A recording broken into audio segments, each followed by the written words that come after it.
Ninjas in Pyjamas, once a roster and players so legendary they had a burger in McDonald's. Forrest, Getright, Fifflaren, all names mentioned like legends. But the organization behind it, not just one, but two different iterations were and are shady. In my last video I said this: NIP having the fastest growing PES players list and them having simply a stupid management is no reason to hate them for me. I was very wrong. And people didn't lose a second telling this to me in the comments. Unpaid prize money to players, missing money for a charity, hiring a sex offender, having such an ugly logo? There is way more to research than I knew about. So prepare your NIP chocolate and your mech nip and come with me on my journey of learning about the pest of ninjas in pajamas.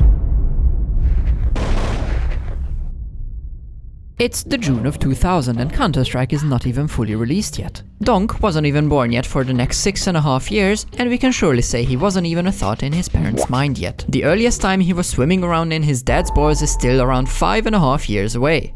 Two Swedish guys called Tommy Paddy Ingemarsson and Christopher Tootsie Olsson founded Ninjas in Pyjamas as a LAN-based clan to play in tournaments. But these were different times with different norms. The first generation of NIP was basically a 20-man roster and name, organization and team changes were very frequent. There were less contractual obligations and of course way less money involved in the whole esports scene back then. NIP was called E9 for a time because they joined an organization called Eyeballers. Yes, the Eyeballers, which belongs to JW and Flusha nowadays with a full Swedish roster. NIP was later even called C9 when they left that organization. No, not Cloud9, Clan9, of course. This is where a very relevant person to the whole Counter-Strike scene, and especially NIP, comes into the story and stays for a long time. Meet Heaton. Arguably the greatest CS 1.6 player, and one of the first people to get into the CS Hall of Fame. As we later find out, he can sometimes be a bit of a shady man, but back then he was a legend. With him, NIP won the then biggest event in Dallas, the CPL World Championship 2001, which some deem to be the first major event and which you can currently see on your screens, or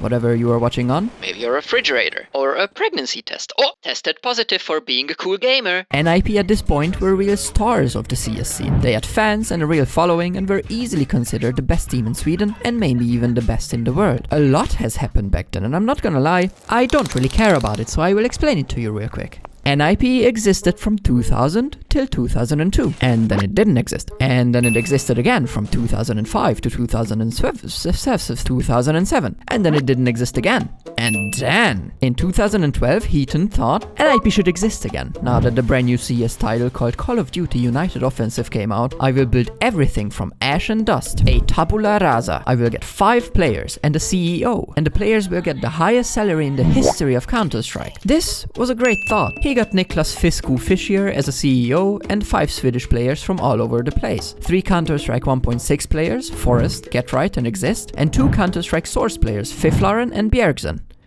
Wrong game. I of course meant to say Freiburg. Zen.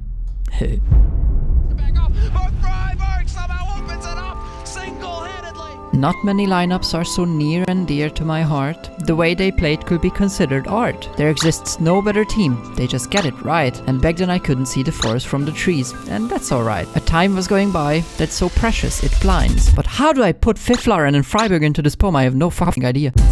Here's the graph with maps won in a row for the pro scene. 13 for Astralis in 2019. Oh, and Astralis can be seen more often. Oh my god, they have to be the best in the world. What the fuck? Heaton did a really good job finding these 5 players. They were simply the best in the world, and not just in the server. What if I told you that they almost single-handedly put CSGO into the relevant games list? You see, CSGO struggled hard when it came out. If you think CS2 was a buggy mess that's uncomfortable to play when it came out, let me tell you, there was worse. Way worse. What? It was so bad that even the CS 1.6 and CS Source players stopped fighting each other to hate on this newly emerged beast, saying it won't be alive in a year. Wait, Balent, you are telling me the CS community hated new things? Not sure whether I like it or not. Like they hate CS2? I thought that's the first thing on the job description when getting into the CS community. Well, dear viewer, that I made up in my head, trust me, I'd love to be the one to tell you how stupid the CS community was, but the thing is, they were right. CSGO did suck badly for the first year. And who was there to help its popularity? You guessed it, Ninjas in Pyjamas. They did the dirty work and selflessly and passionately built the brand of NIP, and with it, CSGO. Oh, and how well they built that brand. Winning 87 maps in a row is just inhuman erection. Looking at the 2012 NIP list of matches just brings a tear to my eye. To say they were dominant is an understatement. There was literally nobody else playing the game like them. Here's a graph I made about the NIP wins in 2012. Very simple to analyze. Honestly, a bit too simple. So let me add 2013 to the equation. My analysis of this graph is ninjas in pajamas, more like no one is playing as well as ninjas in pajamas. 14's Cologne ESL 1 Championship. But sadly, as we say in Hungary, a lófasznak is van vége. Sooner or later, everything has an end, and NIP's downfall started before anyone from the team knew about it, and this is how. The NIP management tells the players that they will get all the prize money from 2012 and 2013 incrementally on a monthly basis added to their wages. The players are told this is better because of tax reasons, which is funny to think about when we later found out that their taxes weren't paid. But I'm getting ahead of myself, I'm sorry. The players agree to this, and with each event they win, the debt the management owes them gets bigger and bigger. Until... Hello, Ethan. The human representation of the NIP team over here. Oh, an emergency meeting? I will be right there.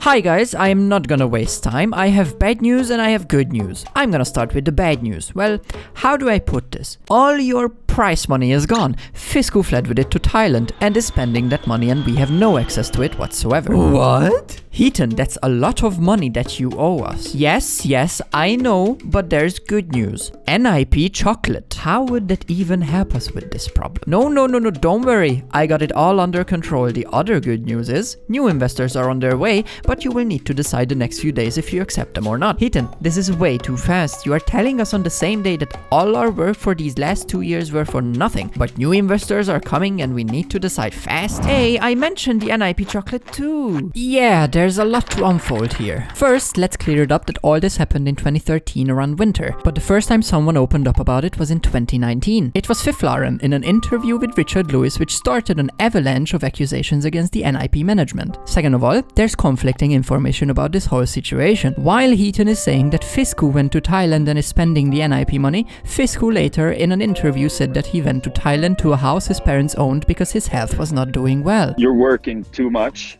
My parents said it, and at the same time, my wife met somebody else and just took off, left. According to Richard Lewis, who tracked down Fisku back when this was happening, Fisku told him the same thing even back then. He had a mental breakdown, and that's why he went to Thailand, because his doctor told him if you stay working, you're gonna have a fucking coronary. You're gonna keel over and die. Fisku also said that in January 2014 he looked at the NIP bank account and all the money was still there. Curious, isn't it? But let's also clear up what exactly happened at that emergency meeting. We already know that Heaton said Fisku left with the money, but there was another man in that meeting called Robert Hjelmer, who Heaton knew and asked for help. They together presented the idea of the NIP chocolate and this new investor called Hisham Shaheen, who is the owner of a company called Dig Life and whom Heaton apparently didn't know until now. 2013, I did a lot with Emil. Huh. Weird. Anyways, all this information was dropped on the NIP players in one day, and to make it worse, they were told that the new investor is coming in a few days, and until then they should decide if they accept it or not. Sadly, a human being put under pressure and left with no time will make bad decisions, and it wasn't different for our lovely NIP players either. Would you sign a contract that gives over the decision of whom to have as a boyfriend or girlfriend to a company? In the time of arranged marriages, the answer to this was likely yes, but nowadays, in these modern times, most people would say no. I mean, we have a box that makes things warm and a box that makes things cold. We are playing with God on a daily basis. Anyway, let's make things worse. Would you sign a contract that gives you less money for the same job you do now, takes more from your prize money, makes it able for the company to fire you anytime, and on top of that, if you violate anything in the contract, they can fine you for 20k euros. Maybe if you're a masochist, but otherwise most likely not. But why on the hot diggity damn earth did the 5 players of NIP do it? There seems to be multiple answers. On the one hand, Fifth Lauren is saying that the whole thing ties back to the old management. You remember when I teased that the old management didn't pay the taxes of the players? Apparently, Sweden is very serious about tax violations and the players feared the Swedish IRS called Skatteverket knocking on their doors. Through the negotiations, the contract got to a point where, although still very bad, it at least helped them if those taxes need to be paid, and this was enough of a reason for them to sign it. On the other hand, Freiberg said that the emergency meeting was very serious, and they were told that if they don't sign it right then and there, the whole deal just gets sent to the Shadow Realm. They almost tried to force us into signing the contract while in the house and saying that if you leave without signing the contract, the offer is gone. Heaton denies this, of course, but I don't see any other reason for the players to sign the contract than them being in some way forced into it. In retrospect, Fifth Lauren is absolutely sure about it that it was a mistake, because any other organization would have fallen on their knees in front of the One Direction of the Counter-Strike scene and would have taken them in with better contracts. All in all, it's a matter of fact that from the summer of 2014 on, NIP played under a new management. Or did it? Because, according to Fisku, the money from the old management bank account, which according to Heaton was empty, but Fisku says it still had money on it in January, it did not have that money on it in April anymore when he checked again, as it has been transferred to the new management. And not only that, Fisku also says that this Robert Hjelmer and Hisham Shaheen wanted a piece of that NIP buttocks ever since it has been resurrected in 2012, but Fisku did anything he could to not give them what they want. Fisku for a long time tried to make the 5 players sign a contract that would give each of them 10% of the company and the rest to Heaton and himself. Heaton did not like this, so with the help of these two, he drove the old company into bankruptcy. He didn't pay accountants for a long time so that annual tax reports weren't made properly, which is why Heaton goes to court in 2015 and loses for negligence. And to me, this all kinda makes sense. Every time Heaton opens up about his side of the story, it goes something like this. Fisku is at fault because he did all the financial stuff in NIP, and I was only a stupid gamer who didn't know enough to deal with anything. Goo goo gaga, I am baby. But he still has responsibilities, and if he actively sabotages the old company but manages to convince the court that he was just dumb and it was all just negligence, he gets out without big problems and the new management lives on. And when it all switched over to the new management, he just said, I could pay, but I won't. But there is a problem. All these proofs? Just stories. I went on the internet and metaphorically asked Heaton and Fisku to put their evidence in my little basket over here. Can you spot the problem? My basket is fucking empty. Fisku tells a coherent story, but sadly he doesn't really show any evidence. And Heaton? You didn't pay your taxes. I'm a stupid gamer. You came too fast. I'm a stupid gamer. You are so bad at holding B side. I'm a stupid gamer. Shouldn't that make you better in holding B? I'm a stupid gamer. Nonetheless, I just want to say, I think Heaton deserves this little hat, because I have no respect for him whatsoever. Ha! Plot twist!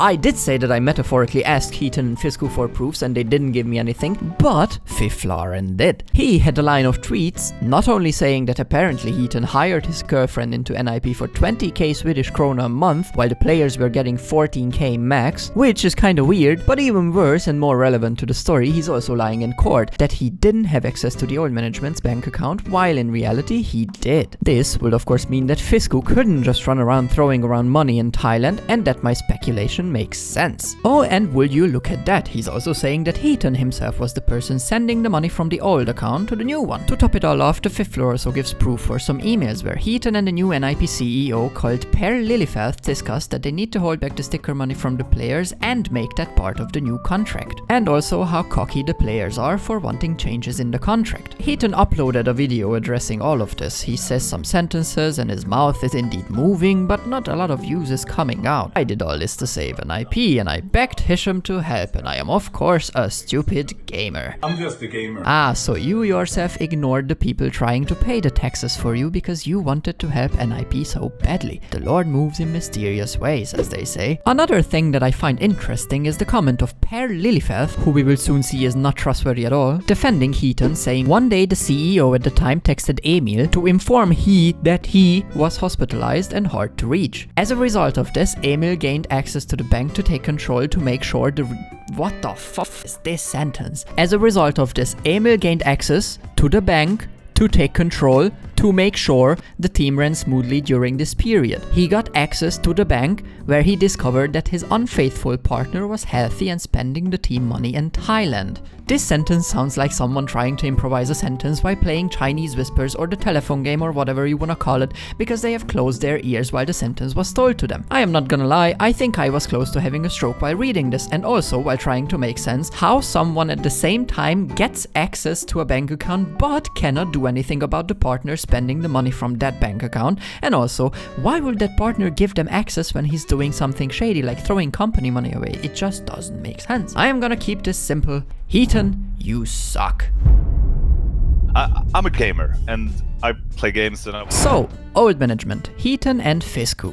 Check, you are here. The new management owned by Heaton and Hisham, financed by Hisham and Per Lilifeth as CEO. Also check. But who are you? I am the new management. And why do you weirdly look like the old new management? The secret ingredient is lying. Oh, okay. I am not surprised. If you think it was confusing until now, don't worry, it will get worse. It's the summer of 2014 and the new management is up and running. Is it running properly? Why are you even asking? Of course not. In 1.5 years, at the end of 2015, the new management crumbled. The reason is Per Lilifeth being a sneaky little bitch and owing money to the players. $340,000 to be exact. And, allow me, ninjas in pajamas, more like no one is paid. This time the reason for not paying has nothing to do with Thailand. It's more about this guy saying that the tournament organizers didn't pay yet. Which is a weird reason, because when Richard Lewis reached out to these tournament organizers, they all said that the payment went out well in time. Another reason was the players not streaming enough, which comes from a contractual obligation of having to stream 50 hours a month for the whole team, divided in any way between the players. The problem is, streaming hours weren't really kept track of. Hey Per, I have streamed 5 hours. Can you write it down? Okay.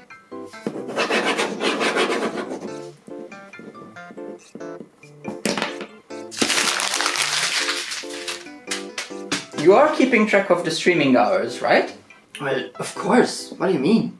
Just as the streaming hours weren't written down anywhere, the outstanding payments weren't either. There was a spreadsheet on which outstanding payments should be on, but it wasn't updated once. And by the way, the spreadsheet was public to the players so anyone could see it. An insider from NIP said that the players should get their payment in 30 days after the management gets the payment from the tournament organizers. But when the players tried to communicate this to Per, all they got were excuses. With Ricardo Lewis putting out an article on the 3rd of November about this situation, NIP went into panic mode. On the 4th, Freiberg, without a gun pointed to his head, tweeted out this: "For your interest, since Dig Life joined forces with NIP, we've always received all the prize money and salaries that we earned. Connor, why are you saying there's a gun to his head? You cannot see a gun through the internet. Freiberg, blink twice if there's a gun to your head." Oh. Sometime after the article being put out, NIP also issued a statement telling Ricardo that he should do his research properly and that the article is based on misinformation. This means that Per is not an imposter. Then why did he step down on the 8th, with NIP even saying, "Ah well, some of the accusations were true, but don't worry, Per on his own decided to step down." Yes, I am stepping down by my own will.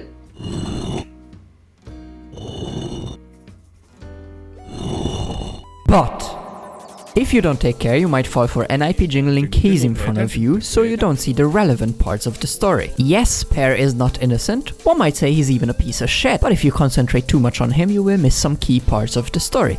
Like a specific person misses shots in the back of the head. Some people, Hisham, would love you to think that Per and the new management was the only thing at fault, and that it's Hisham, didn't have anything to do with it. In a statement, NIP basically said it was all Per's fault and we will make changes to our management. Hence the new management was born on the back of a scapegoat. But Bayland, why the quotation marks? Because in some sense, there is nothing new in this management. Yes, they changed some people and it got more professional, but one person is the same. Hisham, I am looking at you. I know you'd love people to think that you weren't a part of the management from 2014 to 2016, but Fiflar proves it otherwise. Because Fifi had enough and went out guns blazing. Dig Life, my company, only financially supported NIP in this period and had no day-to-day involvement in the company. Wow. Wap. Fifi fucking more. Oh, you need email proofs of Hisham signing player contracts or Hisham organizing weekly meetings with the NIP management? Not enough. Here's the contract of the management in Swedish, aka gibberish. It simply says the company is split 60-40 between Heaton and Hisham, but the deciding power, Hisham has majority. Not enough to make decisions alone, but enough to veto decisions. Oh, you also need another part of the contract in which Hisham is listed as a person supplying solutions. That looks like a lot of power for someone not involved. Anyway, over to the most important thing. There's a guy called Gustav Marius Carto here who's probably responsible for the racing track. Anyway, let's get back to bashing Hisham with some common sense. Imagine your company invests in another company. You give them money and it is in your best interest that the company does well. You have the power to veto things and at the same time it's your money the company runs on. Doesn't that kinda sound like you have at least some decision-making power? I just cannot believe that Hisham jumped in as a hero in 2014, saved NIP, and for 2 years he was just doing his own little thing in his life, not caring what happens to NIP, while having so much power in it. That is not investing, that's just called giving money. Hooray! Hooray! Have you heard? NIP is cleared. A guy called Ian Smith from ESIC, Esports Integrity Coalition, investigated NIP and said Hisham Shaheen had nothing to do with the day-to-day business of NIP. And Ian is an independent investigator, so it has to be true. He was commissioned by Visa, World Esports Association, the Visa in which Hisham is a chairman in. And Ian got like only 6 days to go through 20,000 Swedish emails with the only help of Google Translator. I think I see the problem. I really don't want to go deep into that stupid investigation because you don't have to research a lot to see it was kinda bullshit. And I hate how easily cleaned as a word is thrown around nowadays. Hunden was cleared according to HLTV, but he was never cleared. Just like here, NIP and Hisham was cleared by a half-assed investigation. Well, allow me to not believe that. Honestly, I've had enough of this whole story. I hope you heard enough to see why you shouldn't trust NIP or Hisham. I guess around businessmen shady shit just pops up and it's never their fault. And to make it clear, I am not trying to be a full-on hater. Later, Freiberg even stated that the critique towards Hisham is unjustified because ever since he took over in 2016, things only got better. And that's all fine and dandy. I'm not saying Hisham is 100% made of piece of shit. I'm just saying that using the time before 2016 as a scapegoat to say he wasn't a part of it, while so many things prove he at least at some level was, seems pretty dishonest. But hey, if things got better, who am I to judge about the time after 2016? Foreshadowing, I will be judging the time after 2016. Trades. The fact he peeks back in, Wrinkle is flicking at his teammates. Since I started working on this video, I have grown as a person. I now understand that everyone is a person of color. No, I don't mean this in the racist way. I am only racist against some Danish people, specifically in the esports scene. With people of color, I rather mean shades of grey. For this analogy, I will use black and white as good and bad, but with a twist, because I've had enough of white meaning good. Black is a way cooler shade because it's not trying so hard. White is every color of a visible light combined, like pixels on your screen. Bro is just trying too hard, but black, it's nothing. What is cooler than the concept of nothing? But what if you are in between? You get a shade of grey. This is the line of human existence. Us humans, we love to love. Or hate. We do this with everything. Only with a bit of thinking do we realize that the world is a big glob of grey around us. I would love to tell you that Heaton is white, but he isn't. He is grey, just like all of us. Although with his actions that I presented you in this video, I'd argue there is something rotten in him. All of him? Probably no. Enough to be able to criticize him for what he did? Absolutely. I'm curious if he can go to sleep with a clean consciousness. He sucks big monkey balls. Talking about a clean consciousness, Hisham. Hi. This man absolutely strikes me as a person who defines right and wrong depending on if it stands in a contract or not. He's a businessman, and it's clearly shown in the situation of Freiberg. As mentioned before, Freiberg even said that when Hisham took over, things got better. And that's great. Nonetheless, Hisham found and used anything he could in a contract to not pay him prize money. He argued that Freiberg didn't stream enough and that the losses that cost to NIP was basically paid off by the prize money they owed him. To him, this meant it was the right thing to do. Is it kinda dumb from Freiberg work to be pissed about something that stands in a contract he signed? Yes, but he himself knows that. Is it maybe a bit dumb that such things stand in the contract? Yeah, also yeah. And if we take all the lying about pre-2016 NIP into the question, it's clear that like all businessmen, Hisham is more on the white side of things. I don't like businessmen. Damn robots looking at papers differentiating right from wrong depending on if it brings in more bag or not. Right, Falcons? I am coming for you. Over to the other side of the coin. Fisku could have done so many things better that he is the most middle grey person I have ever seen. Just some bank receipts, man. I definitely don't want to say he's innocent. As a CEO, I think he should have been more careful about things. Maybe ask for help. Whatever. Just make things better. Then we have our players who have been used and abused, unpaid, mistreated, actually even betrayed by Heaton. They trusted him and sadly that was a mistake. As early as 2014 they should have realized that the new contract isn't worth it, but sadly they didn't. Forrest is still a part of NIP as a content creator. Forrest, blink twice if you are held hostage. Oh, one thing that makes me believe all the players is what's in it for them if they are all lying. And I'm not only talking about the 5 CS players. A lot of staff and players from other lesser esports titles have come forth to accuse NIP too. I don't think all these people would be lying. But I mean, this is only a hunch. And after all, I am not a journalist. Fuck integrity, I will stand behind the players in this situation because NIP is standing on the other side. This was a huge, long, veiny and complicated story to structure, so let's get to some calmer waters. This logo sucks monkey balls. Finland, the happiest country in the world. I don't know why it's the happiest, maybe everyone there is a hard man. Hard man. And they eat Japaleno. Hard man eat Japaleno. Yeah. What I surely know is why one person in Finland is happy. Meet Karo Axel Smith, an entertainer dude from Finland, who was the voice of Kristoff in Finnish Frozen, and he's also a musician. But Karo is a simple man. And the way he wants to live his life is secretly recording 29 women in his home with a secret camera system while they are having sex. That is a lot of people to have sex with. Some of us don't even get close to that, and get stuck at 0. Not only did he record them, he also uploaded the videos in a WhatsApp group called Hypepirinki, which translates to Hypering. The 29 people whom he recorded did not like this, and he had to pay 150,000 Japalenos and received a suspended sentence of over a year. So what in the chili so-so does this have to do with NIP? Well, Karo cameraman Smith did not like the idea of staying in Finland. He's not a hard man. Just from the side of a Japaleno, he pisses his pants.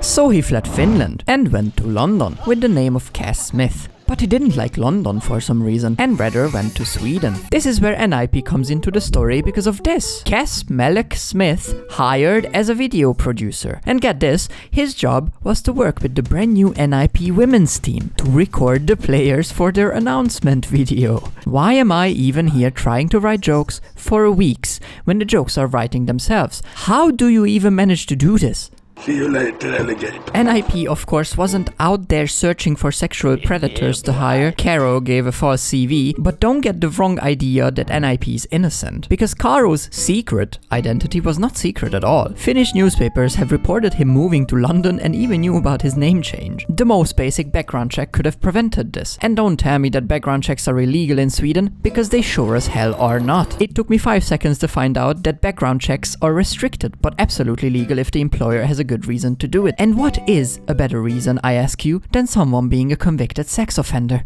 Also, background checks were a thing since humanity has lived in villages. Hey neighbor, this dude wants to work for me and I remember he worked for you, so tell me what your experience with him was. Well, he was fine at working, but he fucked my wife. Oh, well, good.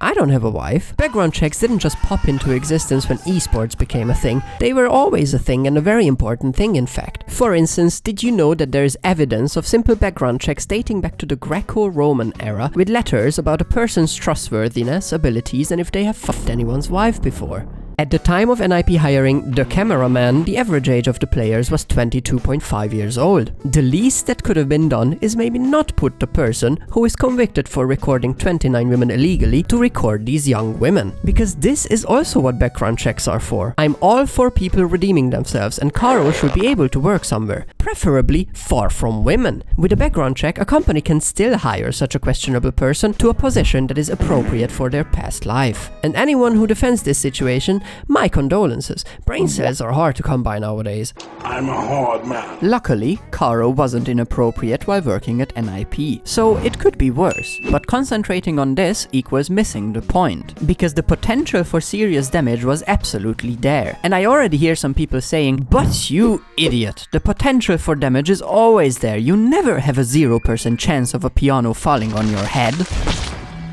And I agree, person who I might have made up in my head. I am a paranoid person. In a one-way street, I look both ways, because people are dumb. But there is a huge difference between the danger a normal person proposes and the danger an already convicted person proposes. A company is liable for the safety of its employees, and danger can come from inside the company too. Now, I don't know if ever since NIP changed anything in their hiring process, but I do hope so. At least I don't see NIP running around specifically searching for convicted sex offenders, so that's good, I guess. You're in Ba Sing Se now. Everyone is safe here. The NIP logo is yellow and ugly. The Ukrainian flag is half yellow. There is war in Ukraine. What a coinkydink that the NIP logo is yellow, just like half of the Ukrainian flag. Now that I see them beside each other, the NIP logo is less yellow than I thought, but for the sake of this video, I will ignore this. God himself wanted NIP to support Ukraine. By the way, if you didn't know, a coinkydink is a striking occurrence of two or more events at one time, apparently by mere chance. Also known as a coincidence. But did you know that a coinkydink is also doing 69 while also fingering each other's buttholes? What? I went away for 5 seconds to talk about buttholes and fingering, and NIP stopped supporting Ukraine? What the hell happened here? What happened is the unhealthy practice of big companies supporting things they do not give a flying fuck about. And just like pride, even war is definitely not out of bounds. Like teenagers with FOMO, thinking if they should go to that party because their crush is also there, companies have FOMO too, but what they fear on missing out is money! So how did this whole situation unfold? As the war broke out in February 2022, a lot of esports organizations sprinted to show support, like Astralis, who in between sabotaging other teams and fading into irrelevancy, quickly uploaded a post with the colors of the Ukrainian flag. Ninjas in Pyjamas, of course, did the same with their stupid ugly logo. Yay, the esports scene stands up for a good cause. Except it doesn't. Rule number 1 of the esports scene: nothing's real, go piss yourself. Because a year after the war started, NIP deleted all their posts regarding Ukraine. So they don't support Ukraine anymore? The reason for this is simple. No, not the player, of course. The explanation is simple. China!